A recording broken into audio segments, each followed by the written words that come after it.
नमस्कार। जय श्री राम, हर हर महादेव। आज दिन भर बंगाल का पॉलिटिक्स में जो चला उसको अगर अब जोर देते तो अच्छे खासा वेब सीरीज बन जाता था। पहले ही तो आज अभिषेक बनर्जी का सीआईडी का इंटरोगेशन था, लेकिन दुम दबा के भागा अभिषेक बनर्जी।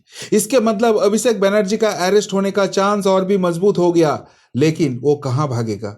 अभिषेक बनर्जी के घर फिर से आज पहुंच गया शाम को सीआईडी का टीम, लेकिन उसके पहले बड़ा खेला हो गया। दोपहर को सीएम शुभेंदु अधिकारी जी एक प्रेस कॉन्फ्रेंस करते हैं और वहां पर बोल देता है ये जो सीआईडी इन्वेस्टिगेशन हो रहा है अभिषेक बनर्जी के ऊपर, इसके लिए कोई पॉलिटिकल वेंडेटा भाजपा का है ही नहीं। ये भाजपा की तरफ से या गवर्नमेंट की तरफ से कुछ हुआ ही नहीं। टीएमसी का 2 एमएलए है, उसने ये काले कारनामा सामने लेके आया और उसके लिए ही ये इन्वेस्टिगेशन हो रहा है। और उसके तुरंत बाद ही इन दोनों एमएलए को सस्पेंड कर देता है, पार्टी से बहिष्कार कर देता है तृणमूल कांग्रेस। लेकिन बात वहां पर खत्म नहीं होता। उससे भी चौंकने वाला बात ये सामने आते हैं, ममता बनर्जी जिस सीपीएम जिस कांग्रेस को साइन बोर्ड बना दिया वेस्ट बंगाल में, उसका ही लोग टीएमसी के अंदर घुसा, उसका टिकट लिया, उसका एमएलए बना और अब ऐसे जाल वहां पर रच रहा है कि टीएमसी पार्टी ममता बनर्जी अभिषेक बनर्जी के हाथ में रहेगा ही नहीं। उसके बड़ा खुलासा काल शाम को आ गया था। ऊपर से आज मिनिस्ट्री का एक्सपेंशन हुआ और वहां पर ऐसे काम कर दिया भाजपा ने कि अब पूरा विश्व चौंक जाएगा। ऊपर से आज 5 जून है, महिलाओं के लिए संकल्प पत्र में बहुत कुछ दावा था और उसके एक बड़ा चीज आज सामने आ गया। तो इसके मतलब जो महिला वोट बैंक है वो और भी कंसोलिडेट होने चालू कर दिया भाजपा के लिए। क्या क्या हो रहा है एक एक करके सारे खबर आपके सामने रख रहा हूं। पहले जो इंसिडेंट आपके सामने रखूंगा, आज है 5 जून, दोपहर को 12 बजे आज अभिषेक बनर्जी को बुलाया गया था सीआईडी का हेडक्वार्टर भवानी भवन में। आपको मालूम है वो संडे के दिन जब सोनारपुर कांड हुआ था, वो दोपहर को ही सीआईडी का टीम वहां पर पहुंच गए थे और वहां पर पहुंचने के बाद ही अभिषेक बनर्जी का पेट गुरगुर करना चालू कर दिया, टेंशन बढ़ गया। इसलिए सोनारपुर में इतना सारे नाटक किया, अंडा फेंकने का नाटक हुआ और उसके बाद हॉस्पिटलाइजेशन उसको चाहिए था, क्योंकि उसको मालूम है आज अगर वो इंटरोगेशन में जाएंगे तो उनका जेल जाना पक्का तैयार है। और इसलिए इतने सारे नाटक करने के बाद भी कोई भी हॉस्पिटल में 2-2 हॉस्पिटल घूमने के बाद भी उनको एडमिशन करने का कोई मौका नहीं मिला। और उसके बाद आज जब उसका टाइम आया तो अपने लॉयर को बोल दिया एक चिट्ठी भेजने के लिए, जहां पर वो 15 दिन का टाइम मांग रहा है। अब देखिए अभिषेक बनर्जी का इसका दोगलापन को देखिए। ये पहले क्या बोलते था कि अगर मेरे नाम में कोई 5 पैसे का भी करप्शन लेके आता है तो ईडी सीबीआई बुलाने का जरूरत नहीं, आप बस बोल दो, फांसी का मंच बना दो, मैं खुद को फांसी लगा लूंगा। और आज जब सीआईडी उसको बुला रहा है इंटरोगेशन के लिए तो वो भाग रहा है, क्योंकि उसको मालूम है उसका बुआ अभी वहां पर सीएम नहीं है। तो ये सारे जो काले कारनामा है वो सामने आएगा, सच सामने आएगा, तो जेल जाने से कोई उसको बचा नहीं सकता है। इसलिए जो सोनारपुर कॉन्स्पिरेसी थ्योरी कल हमको डिटेल में एक्सप्लेन किया था वही एस्टेब्लिश हो गया अभिषेक बनर्जी का ये भागने का जो सीन बना लिया उसके साथ। लेकिन सवाल वहां पर उठ रहा था, अभिषेक बनर्जी तो भागने के लिए यहां पर मरिया है, लेकिन ये सीआईडी वालों क्या उसको भागने देंगे?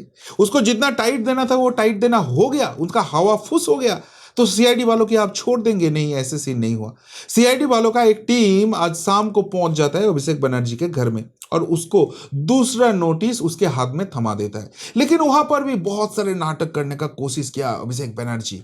उन्होंने बोला उनका तबीयत इतना खराब है कि वो नीचे चल के बाहर नहीं आ सकता है। तो सीआईडी वालों ने बोला भाई ठीक है, कोई बात नहीं, हम चल के उसके पास जाते हैं। तो फिर उनका हलवा टाइट हो गया। उन्होंने उनका एक ऑफिस का वर्कर को भेजा, बोला कि उनके हाथ में क्या नोटिस दे सकता है? सीआईडी वालों ने बोल दिया हाँ देंगे, लेकिन साइन तो अभिषेक बनर्जी को ही करना पड़ेगा, क्योंकि ये सारे रिकॉर्ड कीप कर रहा है। आपको याद होगा अगर 3 नोटिस हो जाता है और वो तीसरा नोटिस भी अभिषेक बनर्जी फेल करता है तो बाय डिफॉल्ट वो अरेस्ट होने वाला है। तो इसलिए आज जब उसने समन मिस किया, आज जब वो 15 दिन का टाइम मांगा, तो शायद 15 दिन का टाइम तो नहीं मिलेगा। जितना खबर आ रहा है उसको नेक्स्ट 2-3 दिन के अंदर ही फिर से बुलाया गया। तो Abhishek Banerjee almost 40 minutes 50 minutes ये सीआईडी टीम को वेट करा है और फाइनली जब ये समझ लिया कि ये सामान से वो नहीं छूट पाएगा, तब फाइनली साइन किया और उसको रिटर्न कर दिया। और बोल रहा है कि उनके जो चपलूसी करने वाला बंदा आया था कि दादा का तबीयत बहुत खराब है, लेकिन अभी तक एक भी इमेज ऐसे बाहर नहीं आया जहां से दिखने को मिल रहा है। जो ममता बनर्जी दावा कर रहे थे कि भाई उनके ब्लैक स्पॉट हो गया, ब्लड क्लॉट हो गया, ऐसे कोई भी तस्वीर सामने लेके नहीं आ रहा है। तो चलो, ये तो गया अभिषेक बनर्जी का काम, लेकिन उससे पहले शुभेंदु दादा ने कर दिया था और बड़ा धमाल। आज मिनिस्टर का एक्सपेंशन था, वो सब लेके यहाँ पर डिस्कशन चल रहा था, तो उसके अंदर ही शुभेंदु अधिकारी जी का एक प्रेस कॉन्फ्रेंस आ जाता है। उस प्रेस कॉन्फ्रेंस में सीएम शुभेंदु अधिकारी जी क्लियरली बोल देता है कि देखो, यहाँ पर बहुत सारे इंसिडेंट मुझे बोलना है, लेकिन एक स्पेशल इंसिडेंट आपको बोलूंगा। पिछले कुछ दिनों से मैं देख रहा हूं टीवी में ब्रेकिंग न्यूज चल रहा है कि सीआईडी पहुंच गया कोई भाईपो के घर, उसको नोटिस थमाया, और फिर टीएमसी वालों चिल्ला चिल्ला के बोल रहा है कि हार गए इसलिए पॉलिटिकल वेंडेटा कर रहे हैं। लेकिन अब देख लीजिए, मैं डॉक्यूमेंट शो कर देता हूं आपको, यहां पर कोई पॉलिटिकल वेंडेटा है नहीं। यहां पर क्या कांड हुआ था, यहां पर जो असेंबली के रूल है, आप अगर आपका परिषदीय दल नेता किसी को चुनते हो तो वो जो मीटिंग हुआ था उस मीटिंग का रेजोल्यूशन आपको भेजना पड़ेगा। लेकिन यहां पर टीएमसी के अंदर जो मीटिंग हुआ था वहां पर श्रवणदेव चट्टोपाध्याय को एलओपी बनाने के लिए कोई रेजोल्यूशन हुआ ही नहीं। वहां पर जब एमएलए पहुंचा तो वहां पर उनका रजिस्टर बुक में उसने साइन किया, तो जब रेजोल्यूशन का कॉपी मांगा गया तो ये जो रजिस्टर बुक में साइन था अटेंडेंस का, वही वाला भेज दिया रेजोल्यूशन का साइन करके। और ये लेके टीएमसी का 2 एमएलए ऋतव्रत बंदोपाध्याय और संदीपन साहा वो मिला स्पीकर साहब से, असेंबली को स्पीकर को डायरेक्टली बोला गणतंत्र तो है ही नहीं टीएमसी के अंदर, और इतना बड़ा घोटाला हो रहा है, इतना बड़ा कंस्पिरेसी हो रहा है। वहां पर कम से कम 14 एमएलए जो वहां पर मौजूद ही नहीं था, उनका साइन फोर्ज किया गया है, आप इसके ऊपर कुछ काम करो। तो असेंबली का जो स्पीकर है रथिंद्रनाथ बोस साहब, उन्होंने वहां पर हेयर स्ट्रीट थाने में एक एफआईआर लॉन्च कर देते हैं, क्योंकि उसको रिटर्न में मिला है 2 टीएमसी एमएलए से। तो वो जो जब पुलिस के पास जाते हैं, वो पुलिस मंत्री शुभेंदु अधिकारी सीएम जी को कांटेक्ट करते हैं, और सीएम शुभेंदु अधिकारी ये सब कुछ देखने के बाद बोला ये सारे केस सीआईडी को ट्रांसफर कर दो, हम यहाँ पर राजधर्म पालन करने आए हैं एज ए सीएम, ये मेरा काम है। तो अगर अपोजिशन से भी कुछ ऐसे रिपोर्ट आते हैं तो उसको पूरा तहकीकात करना हमारा जिम्मेदारी है। तो सीआईडी को बोलो बीएनएस के तरीके से जितना भी जो भी करना है वो कर ले, और इसके लिए ही सीआईडी टीम पहुंच रहा है, ये इंटरोगेशन कर रहा है। यहाँ पर कोई पॉलिटिकल वेंडेटा है नहीं। और ये बात सुनते ही टीएमसी का दिमाग, होश और हवा सब कुछ उड़ गया, क्योंकि यहां पर बड़ा खेला हो गया था। लास्ट इवनिंग को ममता बनर्जी ने अपने चुने हुए सारे विधायकों को बुलाया था अपने घर का मीटिंग में, लेकिन वहां पर जब टाइम दिया ममता बनर्जी खुद पहुंच गई, तब तक बस 14 एमएलए वहां पर पहुंचा था, 14 एमएलए। उसके बाद 2-3-5 मिनट के अंदर और भी 1-2-3 करके टोटल 17 एमएलए वहां पर पहुंचा। उसके मतलब ममता बनर्जी मीटिंग बुला रहे हैं, उनका 80 एमएलए है, उसमें से 63 एमएलए गायब, वैनिश है। क्यों भाई, ऐसे क्यों हो गया? उसके बाद ममता बनर्जी थोड़ा वेट करते हैं और उनको समझ में आता है कि ये मीटिंग तो होने वाला नहीं है। उनके पार्टी का खुद का एमएलए उसको डिपोज कर दिया, उसको नहीं चाहिए, और इसलिए ममता बनर्जी रोते हुए भाग गए उस मीटिंग के हॉल से। बोल दिया हमारा एमएलए दूसरे काम में बिजी है, वो लोग प्रोटेस्ट कर रहे हैं, इसलिए वो लोग नहीं आ पाए, हम दूसरे दिन मीटिंग बुलाएंगे। और रोते हुए चले गए अभिषेक बनर्जी के पास, वहां पर भी ज्यादा देर टिक नहीं पाए, वहां से चले गए पैदल पैदल अपने खुद के घर, और उसके बाद बाहर ही नहीं निकला।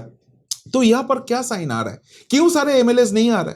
यहां पर और भी सुनने को मिल रहा है, वो जो 17 एमएलए फाइनली उस मीटिंग के लिए पहुंचे, उस 17 एमएलए में से 5 या 6 एमएलए ऐसे हैं जो ये बागी एमएलए के साथ है। लेकिन फिर भी वो मीटिंग क्यों गए थे? मीटिंग इसलिए गए थे कि भाई यहां पर ममता बनर्जी क्या कर रही है, अभिषेक बनर्जी का क्या संदेश आ रहा है, वो सारे जानना जरूरी है, और उसके बाद बागी एमएलए के साथ वो सारे डिस्कस करना है। तो इसके मतलब एक्चुअल में ममता बनर्जी के साथ अभी 10 या 12 एमएलए ही बचा है, बाकी सारे ममता बनर्जी के साथ नहीं है। लेकिन ये सारी चीज क्यों हो रहा है? देखिए, यहां पर मैंने पहले भी आपको बोला है, बंगाल में अगर सत्ता बदलते हैं तो इमीडिएटली जो अपोजिशन पार्टी होते हैं, उनके सारे जो विधायक दल होते हैं, उनके सारे जो कॉरपोरेटर होते हैं, वहाँ उसके सारे जो पंचायत के मेंबर होते हैं, वो सोचने लगता है हमको भी पार्टी चेंज करना चाहिए। जब सीपीएम गया और टीएमसी आया, ऐसे ही हुआ था, लेकिन इस बार भाजपा ने कर दिया दरवाजा बंद।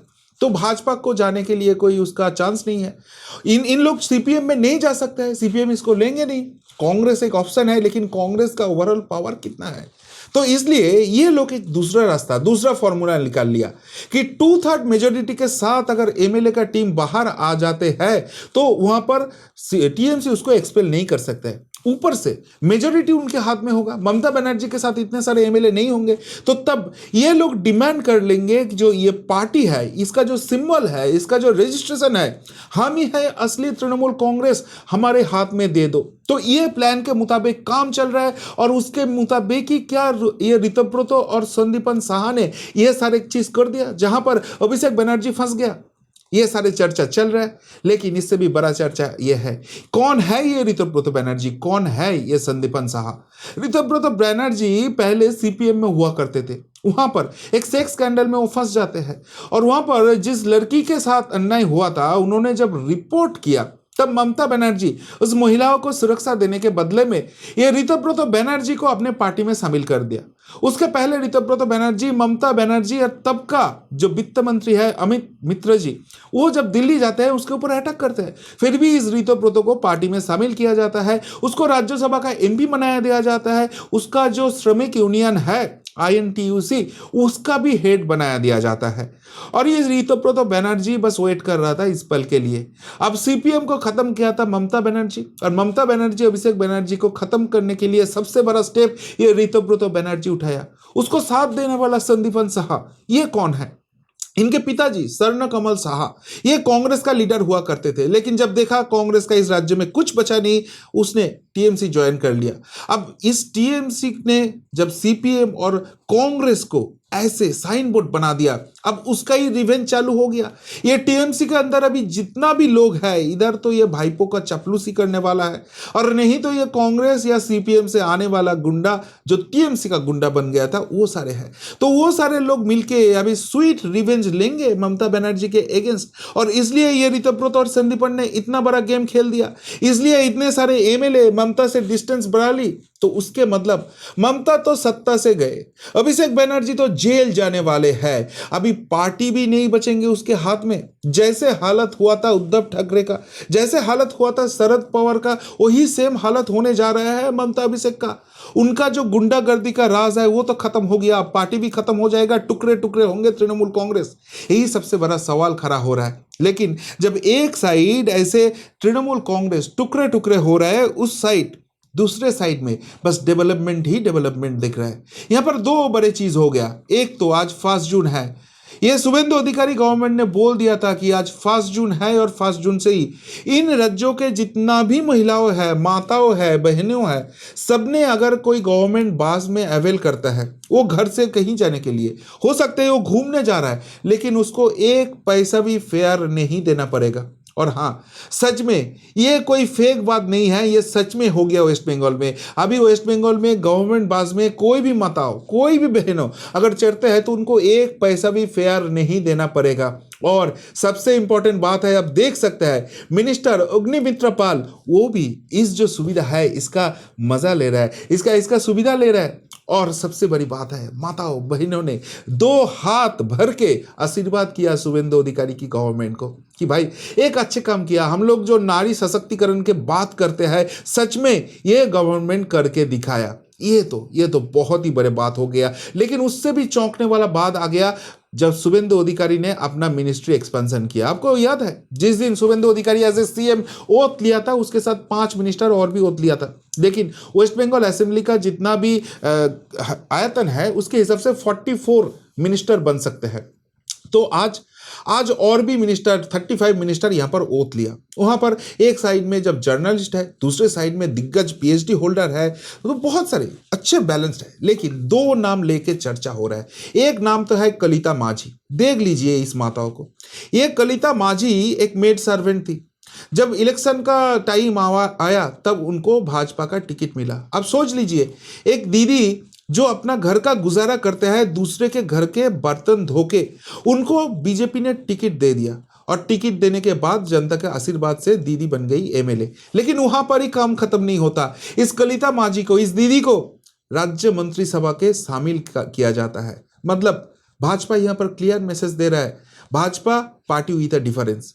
किसी को भी अगर उसके अंदर हिम्मत है, अगर उसके अंदर काबिलियत है, तो उसको उठा से एक मेड सर्वेंट से स्टेट का मिनिस्टर भी बना सकता है। दूसरे बात जाता है दिवाकर घरामी। ये सेकंड टाइम एमएलए है, लेकिन इसका घर चलता है अपना खेती करके। अभी भी दिवाकर घरामी जब घर से निकलता है पहले अपने खेतों में जाता है, वहां पर काम काज करता है, उसके बाद असेंबली आ पाता है। एक बार एमएलए हो चुका है, ये सेकंड टाइम का एमएलए है, लेकिन कोई करप्शन का चार्जेस नहीं है। अभी भी उसका हालत ऐसे ही है और उस दिवाकर घरामी को अभी मिनिस्टर बनाया गया। मतलब सच में भाजपा बोलता था ना पार्टी विद अ डिफरेंस, आज बंगाल देख रहा है सच में कैसे पार्टी विद अ डिफरेंस है, जहां पर महिलाओं को सशक्तिकरण के लिए काम चल रहा है। किसी को भी उठा के अगर उसके अंदर काबिलियत है तो उसका स्टेट का मिनिस्टर बना रहा है। ऊपर से एक बैलेंस मिनिस्ट्री दे रहा है कि डेवलपमेंट हो, कुछ भी इशू हो उसको सॉल्व करे। ऑपोजिशन पार्टी भी अगर करप्शन का चार्जेस लेके आता है, जितना भी बड़ी हस्ती हो जाए उसके अगेंस्ट इन्वेस्टिगेशन हो रहा है। और दूसरे साइड 15 साल का काला अध्याय अब तृणमूल को खोखला कर रहा है। धीरे धीरे खत्म हो रहा है ममता बनर्जी, अभिषेक बनर्जी का पॉलिटिक्स। बुआ भतीजा अभी देख रहा है कालीघाट मंदिर के सामने कौन सा जगह बहुत अच्छे है, जहां पर बैठ के फ्यूचर में उनको शायद अपने दिन गुजारा करने के लिए लोगों से मदद मांगना पड़ेगा। इसके अलावा और कुछ नहीं रहेगा उसके हाथ में। वो बात आज ऋतुव्रतो संदीपन दोनों मिलकर तैयार कर दिया और उसका जो ये एफर्ट है, ये नए सीएम शुभेंदु अधिकारी जी राजधर्म पालन करते हुए एस्टेब्लिश कर दिया। तो इसके मतलब जो बोला था ना बात, खेला होवे, भयंकर खेला होवे, वो खेला सच में हो रहा है और वो बुआ भतीजा के अगेंस्ट। क्या बोलेंगे बंगाल पॉलिटिक्स का ये सारे अपडेट लेके? अगर कुछ बोलना है तो जरूर कमेंट करके बताइए। अभी के लिए इतना ही, नमस्ते।